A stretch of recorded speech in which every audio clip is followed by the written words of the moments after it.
मुझे अनुभव हुआ है वो मैं केवल आपको बता देता हूँ। पिछली बार की अपेक्षा आप लोगों ने इस बार ज़्यादा मेहनत की है और इम्प्रूवमेंट देखने को मिला है। जो हमारा फॉर्मेट है NEP 2020 और पंचपदी के आधार पर, उसको फॉर्मेट को आप लोग अब 100% फॉलो कर रहे हैं। थोड़ी सी समझने में थोड़ी सी और परिश्रम की आवश्यकता है।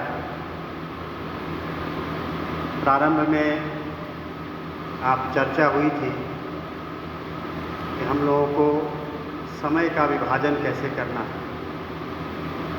यदि 40 मिनट का अपना कालांश है तो 5 से 6 मिनट इंट्रोडक्शन स्किल में यानी प्रस्तावना में समय व्यतीत करना है।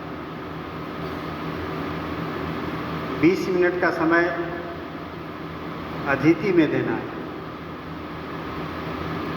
5 मिनट का समय बोध में यानी बच्चों के असेसमेंट में देना है। 5 मिनट का समय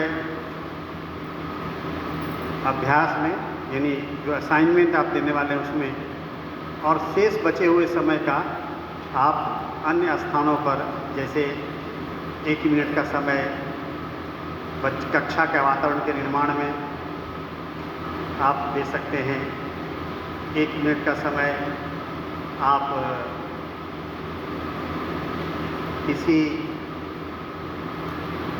इंटीग्रेशन में, जैसे भारतीय ज्ञान परंपरा है, कोर सब्जेक्ट है, वेद है, दर्शन है, उपनिषद है, ऐसे पुस्तकों के कहीं से भी उद्धरण लेकर विद्या भारती के 5 जो कोर सब्जेक्ट हैं उसका कहीं से उदाहरण लेकर, एकात्मता स्रोत में कई ऐसे महापुरुष, महास्त्रियाँ, वैज्ञानिकों, ऐसे अनेक लोगों की चर्चा है।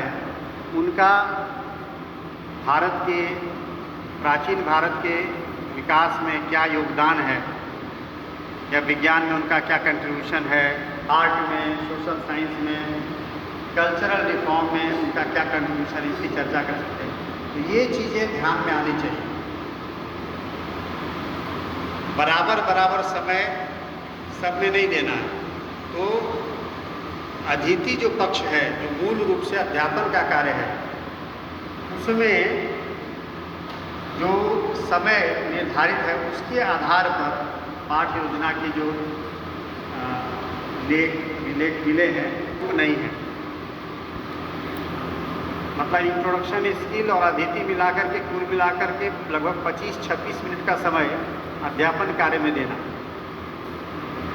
तो ये थोड़ा बढ़ाना चाहिए, और अतिथि में और बोध में पर्याप्त मात्रा में एक्टिविटी को जोड़ना, और लर्निंग मटेरियल्स चाहे वो किसी भी प्रकार के हों,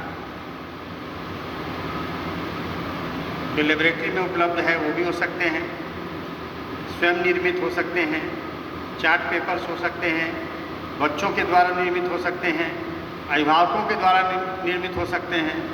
तो ऐसे अनेक प्रकार के लर्निंग की डिजिटल लिटरेसी, जो आपके डिजिटल इक्विपमेंट्स हैं उसका उपयोग हो सकता है।